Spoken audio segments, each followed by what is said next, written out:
షిరిడీ గ్రామంలో ఓ వింత వ్యక్తి వేప చెట్టు కింద ధ్యానం చేస్తూ ఉండేవారు.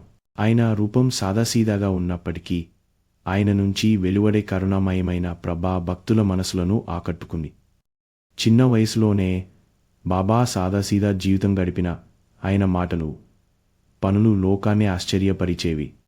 ద్వారకామాయి బాబా నివాసం మాత్రమే కాదు, భక్తుల హృదయాలను శాంతింపజేసే క్షేత్రం. అక్కడి ధూని ఎప్పుడు వెలుగుతూ భక్తుల కోసం దైవకృపగా నిలిచేది.